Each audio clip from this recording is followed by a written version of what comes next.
kita belajar, ini yang terbaru, kita aklimatisasi dari kultur meristem. Oh, itu boleh dijelaskan aklimatisasi? Yaitu mengeluarkan tanaman yang di botol-botol itu tanaman benih bibit tebu, itu kan diadaptasikan ke lingkungan yang baru. Jadi itu pertama kali sih saya kematian tuh 90%. Iya, iya, wow. Itu selama 2 tahun akhirnya sekarang bisa 90%. Wow. Jadi ternyata kekurangan di sini. Makanya itu ada greenhouse itu untuk aklimatisasi. Untuk aklimatisasi. Iya, itu situ. Ini cuma sudah dikeluarkan nih, sebentar lagi mungkin ya 1 bulan lagi sih. Kalau nggak nyampe kita juga mau ngaklim lagi. Iya, jadi untuk bahan bibitnya itu nanti biasanya kalau kita aklim itu nanti kita itu nanti ada yang aklim 1 itu masih gerombol. Setelah nanti itu aklim 2 kita pecah-pecah terus baru ke lahan. Biasanya itu kan masih jadi KBPU, KBP itu biasanya domainnya peneliti sih. Saya kan petani. Akhirnya saya pangkas. Jadi begitu saya tanam langsung saya sertifikatkan ke bibit penjenis. Jadi ke KBN, kalau di bahasa tebu itu KBN bibit penjenis, KBI bibit pokok, KBD itu bibit sebarnya nanti. Jadi ini harus bersertifikat tidak terputus. KBN itu kebun bibit nenek, KBI kebun bibit induk, KBD kebun bibit datar. Wow. Ya, jadi ini harus lah. Baru setelah ini nanti ke KTG kebun tebu giling, baru kebun tebu gilingnya. Itu proses-prosesnya juga lumayan. Dan harganya berbeda-beda. Berbeda-beda. Karena penjenjangannya itu, kosnya juga mahal. Oh. Karena kita kalau dari aklim ya, jadi itu yang 1 polybag itu kosnya itu ketemunya masih 7.000 1 polybag. Bayangin 7.000 1 polybag. Iya, ketemunya 7.000. Tapi nanti kalau kita sudah jadi KPN, itu harganya itu nanti sekitar 1.100. Ya, 1.100 lah. Tapi kalau nanti kita jual mata, itu kan ada mata, itu 500. Itu sudah diproses HWT, sudah packing, sudah bersertifikat. Jadi seperti itu. Semua, apalagi dengan melalui segala proses yang lumayan banyak tadi ada dengan singkatan-singkatannya tadi ya, itu jelas beda kosnya Pak ya, sesuai. Beda, karena biaya penjenjangannya. Biaya sertifikatnya sama, tapi biaya penjenjangannya ini yang ini yang kosnya yang tinggi di situ. Mungkin orang sertifikat biayanya iya sama, tapi menjenjangnya itu yang jadi beda. Orang-orang ngira cuma buat sertifikat doang Pak. Iya. Dan itu Pak Irawan kalau yang di aklim itu biasanya itu periodenya tuh berapa bulan sih untuk yang mana? Aklim itu biasanya kita ngeluarkan itu sekitar 1, 3, 4 bulan baru transplanting di lahan. 4 bulan ya? 4 bulan bisa 5 bulan lah. Wow. Jadi ngeluarkan botol itu baru transplanting di lahannya nanti. Jadi nanti di lahan 6 bulan baru kita bisa sertifikatkan KBN. Prosesnya lumayan teman-teman, makanya jangan paling enggak gamane dari mengeluarkan botol sampai nanti bisa sertifikat KBN 10 sampai 12 bulan. Jadi, iya. Kalau dibilang kok lama, iya memang proses itu harus lama. Proses kalau nggak lama nanti kan nggak bisa ngirim jauh. Iya. Namanya proses itu mementingkan proses. Karena kalau prosesnya bagus dan tepat serta juga sesuai dengan ilmu pengetahuan pasti hasilnya juga. Iya. Kualitasnya udah jangan diragukan lagi. Iya. Wah. Dan itu pasti ilmu yang betul-betul sangat-sangat berarti banget, khususnya buat sobat gaper yang ingin menekuni pembibitan tebu seperti yang udah Pak Irawan lakukan dengan berbagai inovasi beliau dan track record. Iya. Dan di sini juga sering untuk anak-anak PKL dari anak-anak PKL juga. Ya dari Unmu, dari Brawijaya, dari Uniska. Iya, Kediri, alhamdulillah itu hampir tiap tahun. Iya. Itu terus sering untuk pelatihan dari mana-mana juga. Pernah pelatihan dari 20 provinsi. 20 provinsi? Iya, iya. Dari pegawai apa itu? pegawai Dirjen Bun. Gede, iya di Dirjen Perkebunan. Itu tiap provinsi diambili satu-satu. Di sini 2 minggu. 2 minggu. Iya. Wah, udah di mana-mana. Iya, alhamdulillah pernah ngisi di Jawa Tengah, di provinsi, di Jawa. Alhamdulillah kayak kita bisa transfer ilmu lah. Iya, alhamdulillah selain menyejahterakan keluarga dan juga pegawai-pegawai dan juga tim juga berbagi ilmu kepada yang membutuhkan gitu. Iya. Karena itu kan warisan yang Anda buat untuk generasi-generasi setelahnya. Iya. Gitu. Iya. Dan sebenarnya keuntungan yang utama bagi saya itu kita bisa membiayai sekolah. Sekolah anak. Iya, sekolah. Kita bikin sekolah. Bikin sekolahan. Iya, dari mulai PAUD sampai SD. Beliau ini istri beliau kan juga punya sekolahan ya Pak. Iya. Ada sekolahan. Untuk Karena gini, generasi, gitu. karena gini, hasil dari kita itu kan sebagian harus kita sisihkan dan social entrepreneurnya ya sekolah nih. Apa ya? Iya, kalau kita mempunyai kelebihan ya gimana caranya mengelola kita sendiri, kita tahu. Itu kan ada seninya. Iya, Pak, ada seninya. Iya. Itu CSR. Iya, CSR-nya dari usaha kita maksudnya di situ. Iya. Itu sudah sejak 2009. Oh, sekolahnya. sejak 2009 udah lama. Sudah lama. Jadi, Berarti itu sejak sebelum jenengan beralih ke pembibitan. iya, tapi saya sudah mulai mandiri, tidak ikut juragan. Oh, Itu kita bikin sekolah.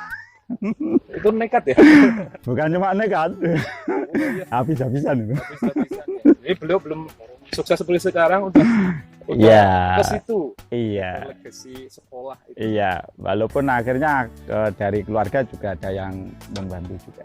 Oh iya, iya, Banyak harus juga yang membantu. Jadi monggo itu. Iya. Alhamdulillah. Jadi itu yang kita utamakan. Kalau dari untuk hidup sih ya alhamdulillah. Dan saya memang selalu berpikir gini. Kalau usaha di sektor pembibitan dan tani ini kan kita sektor pangan. Iya, tetap pangan. Ya, selama pangan dibutuhkan, bisnis pangan masih tetap menjanjikan. Oh jelas Pak. Iya. Selama pangan dibutuhkan, orang kalau nggak makan kan mati Pak. Iya, makanya kalau insya Allah masih tetap itu. Ya insya Allah Pak. Iya. Oke. Jadi teman-teman, jadi ketika kita mungkin mau CSR, jangan nunggu sukses dulu, CSR dulu aja. Itu versi Pak Iya, Iriawan. iya, Berarti beliau nggak cuma gambling ya, habis-habisan dulu. iya, ya, Jadi jangan kira beliau punya sekolah, istri beliau punya sekolah setelah beliau sukses. Itu sejak dari sebelum beliau belum. pembibitan. Karena saya pernah lihat itu di acara apa ya di TV itu orang Madura kalau nggak salah bikin sekolahan. Kalau mau bikin sekolahan nggak usah sukses dulu, silakan. Ya itu termasuk yang menginspirasi. Ya kita akhirnya nekat juga. Wow. Dan alhamdulillah ya kita bisa bikin fasilitasnya semua kita biaya sendiri. Jadi kita sama ya ada donatur juga sih yang kadang nyumbang itu. Tapi alhamdulillah sudah gedung sudah kita penuhi semua sehingga sekolah itu nggak usah pakai uang gedung. Oh gitu. Iya. Iya. Dan kita coba pindah suasana dulu Pak ke sini Iya. biar lebih ademan dan lebih sejuk gitu. Wah ini. Dan kayak apa ya? Lahan seperti Pak, jenengan punya lahan yang sudah sebesar ini tuh, itu dari tahun berapa sih Pak? Ini tahun 2012 kita masih nyewa. 2012 itu masih nyawa. Ya. Terus sekitar tahun 2014, 15, 14 kita hampir sudah bisa beli. Oh alhamdulillah. Tapi di situ juga ada danau loh teman-teman, enak banget. Iya. Ada danuanya. Iya. Dan rencana ke depan Pak ini bakal lahan seluas ini bakal konsisten jenengan fungsikan untuk pembibitan ataukah mungkin ada yang lain mungkin? Kalau rencana pembibitan kita pindah, kita akan gitu, Pak. dapat tanah baru lagi yang ya dari sini 1 kilo. Oh dari sini 1 kilo. Kalau sini rencana mau saya bikin wisata edukasi. Asik. Ya gitu rencana Wisata arahnya ke edukasi. situ. Jadi kita wisata tapi ada nilai edukasinya. Oke. Kira-kira apa Pak nanti? Yang salah tetap edukasi? tetap arahnya ke sektor pertanian. Di mana kita memperkenalkan pertanian ini untuk ke generasi mendatang dan memandang profesi petani itu sangat menjanjikan. Menjanjikan. Apalagi sebelum kita take ya teman-teman, beliau menunjukkan KTP beliau ke kita gitu ya. Terus dengan wah, ini saya juga baru pertama kali tahu seseorang punya ada tulisan petani atau kebun ya di profesi di KTP itu. Sebelumnya kan saya hanya bilang kira swasta atau apa gitu ya. Iya. Beneran beliau itu diakui banget oleh negara ya. Iya. Dan saya memang sangat mencintai petani karena dulu itu waktu sekolah itu juga pernah ikut saudara. Di situ setiap hari disuruh ke sawah dan itu buat saya seneng. Oh gitu. Jadi akhirnya itu masih sekitar umur berapa ya? 15-an mungkin, 16.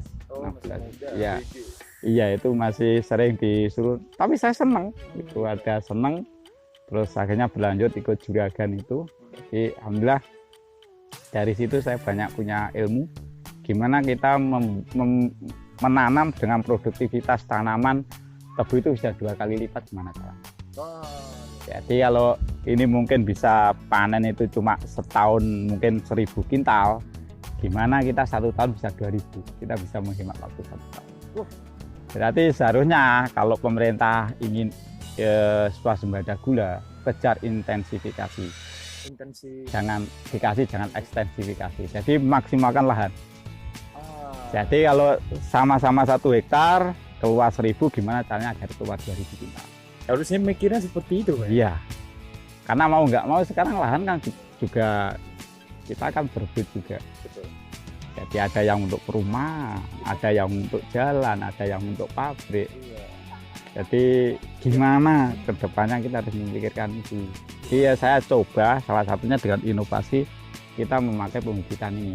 Karena segala sesuatu itu kan dimulai dari bibit. Betul. Jadi kan mau nikah aja ditanya bibit bebet bobot. Itu yang utama. Itu bibit itu utama, menentukan nanti. Dan itu sudah terbukti. Walaupun makanya ya mohon maaf di dunia pertebuan ini kan sekarang banyak pabrik itu yang berdiri tapi tidak punya kebun. Pabrik gula berdiri tanpa kebun. Itu sangat seharusnya bikin kebun dulu baru bikin pabrik. Artinya seperti itu Pak. Ideal dan harus seperti itu karena itu nanti kalau pabrik dulu tidak ada kebun, satu dia nanti pasti akan mendatangkan gula setengah jadi dari luar. Gula setengah jadi. Ya. Itu yang ditakutkan Pak ya. Ya itu nanti akan merusak, akan menganukan petani lah. Itu ya akhirnya petani yang akan kalah. Yang kedua, dia nanti akan rebutan dengan lahan yang sudah ada, yang pabrik yang sudah ada. Sehingga pabrik yang sudah ada ini bisa karena kurang mau keluar zona nyaman, dia nanti bisa kalah juga tutup. Kan kasihan juga. Gimana caranya? Kalau saya seharusnya ya lahan dulu. Lahan dulu ya. Dan ini kita ada kerjasama dengan perusahaan, kita nanam lahan dulu. Ya nanti kalau sudah saya juga ingin saya expose gimana membangun lahan dulu. Iya. Sudah mulai merencanakan untuk. Karena saya dulu waktu diminta, saya nggak mau kalau nggak ada lahan dulu kerjasama membantu. Kalau kita membuat kebun, ayo. Karena kesulitannya perusahaan itu dia itu bikin kebun. Ayo kita bikin kebun, saya siap membantu. Kalau di sektor bibit, saya siap membantu. Kalau di sektor budidaya, mungkin ilmu saya bisa saya terapkan, saya juga siap membantu. Jadi itu kedepannya harus. Syarat dari jenengan harus ada kebun dulu. Ya. Baru mau juga membantu. Ya. Kalau nggak ada kebun kan, pabrik mau giling apa? Ya. Akhirnya ujung-ujungnya kita ngimpor. Oke lah, secara hukum ada payung hukumnya. Tapi secara nasionalisme, nah, itu yang tidak punya sejahtera kan tidak berpihak ke petani. Dan itu tadi Pak, dengan lahan yang diperebutkan banyak orang itu harusnya kan iya juga. Iya. Maksudnya di berapa kali lipatkan caranya tuh? Caranya, dan itu ada dan bisa. Ada dan bisa. Ya. Dan bisa. Yang penting kita harus berani terbuka. Jadi sama-sama ya oke lah, nggak usah mencari yang salah siapa, yang dipersalahkan siapa. Ya, itu kan nanti nggak habis-habis. Iya, tapi ayo kita kerjakan sama-sama biar kita itu nggak ngimpor gula terus, gimana caranya. Iya, kurang Impor, Pak. dikit-dikit. Iya. Sambil menjadikan petani dan tanah di Indonesia tetap subur, tetap ada yang ngerawat gitu loh Pak. Subur, bagus. Subur dan kok nggak dimanfaatkan, kok yang memanfaatkan Iya. lain, Iya. impor dan lain sebagainya gitu kan. Iya. Miris. Iya. Dengan ilmu yang beliau punya, dengan ilmu yang beliau dan tim-tim yang beliau punya ini kan sangat-sangat tidak sangat waste kalau tidak digunakan dan tidak dicari dan Iya. tidak diajak kerjasama oleh teman-teman lain yang bergerak di dunia pertemuan. Iya. Oke, terima kasih Pak Irawan atas Sama-sama. waktunya dan khususnya atas ilmu-ilmu yang dikasih gratis ya ke Sobat Gaper ya. Wah, Iya. ini ya, apalagi tempatnya luas dan enak banget, cocok banget nih Pak untuk wisata edukasi nih Pak. Iya. Ini kira-kira kapan Pak? Saya inginnya paling enggak ke tahun depan, Pak. Tahun depan. Oh, Inginnya ya semoga rezeki ada, semoga. tahun depan sudah bisa. Wah, amin. Keren banget. Dan itu tadi teman-teman ya, obrolan kita bersama Pak Irawan. Beliau seperti Google ada. Ya, reputasi beliau sudah semua orang sudah tahu lah. Sekali lagi terima kasih Pak Irawan Sama-sama. dan juga ilmunya. Semoga Sama-sama. sukses selalu. Amin. Thank you untuk teman-teman yang sudah nonton dan jangan lupa teman-teman, kalau Anda suka silakan like, subscribe, dan komen. Tentu saja jangan lupa share. Kalau nggak suka, nggak apa-apa, tetap like dan subscribe aja, oke? Aku Max Sorgi. Thank you. Assalamualaikum warahmatullahi wabarakatuh. Waalaikumsalam.